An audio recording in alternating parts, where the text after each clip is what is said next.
Abroad സ്റ്റഡിയുടെ scope കുറഞ്ഞു എന്നൊരു campaign നമുക്കിപ്പോൾ ചുറ്റും കാണാൻ പറ്റുന്നുണ്ട്. പക്ഷെ അതിന്റെ ഒരു വാസ്തവം, വിദേശ വിദ്യാഭ്യാസത്തിന്റെ സാധ്യതകൾ കുറയുന്നു എന്നുള്ളതിന്റെ വാസ്തവം നമുക്ക് നോക്കാം. 10 ലക്ഷത്തോളം വിദ്യാർത്ഥികൾ ഇപ്പോൾ ഇന്ത്യയിൽ നിന്നും വിദേശത്ത് പഠിക്കുന്നുണ്ട് എന്നുള്ളതാണ് കണക്ക്. സ്വാഭാവികമായി കൂടുതൽ കേരളത്തിൽ നിന്നാണ്. ഇത്തരത്തിലൊരു സാഹചര്യത്തിൽ നമ്മൾ മനസ്സിലാക്കേണ്ട കാര്യം, ഈ 10 ലക്ഷം അംബാസഡേഴ്സ് ആണ് പറയുന്ന അബ്രോഡ് സ്റ്റഡിക്ക് ഇന്ത്യയിൽ ഉണ്ടായിരിക്കുന്നത്.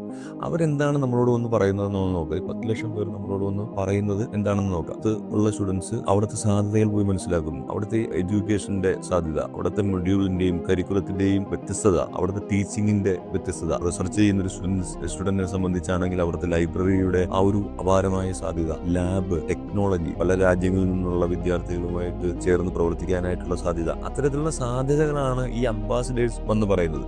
അപ്പോൾ വിദേശത്ത് പഠിക്കുന്ന ഒരു വിദ്യാർത്ഥി അയാളുടെ ബന്ധുവിനോട് അല്ലെങ്കിൽ ബന്ധുക്കളോട് പറയുന്നത് അവിടുത്തെ സാധ്യതകളെ കുറിച്ചിട്ടാണ്. എബ്രോഡ് പഠിക്കുന്ന നിങ്ങളുടെ സുഹൃത്തുക്കൾ നിങ്ങൾക്ക് ഒരുപാട് കാര്യങ്ങൾ പറഞ്ഞു തന്നിട്ടുണ്ടാകാം. ഇതിൽ വിദേശ വിദ്യാഭ്യാസവുമായി ബന്ധപ്പെട്ട സ്കോളർഷിപ്പിന്റെ സാധ്യതകൾ നിങ്ങൾക്ക് വളരെ വ്യക്തമായി നെക്സ്താര സ്കോളർഷിപ്പ് പോർട്ടൽ പറഞ്ഞു തരുന്നുണ്ട്.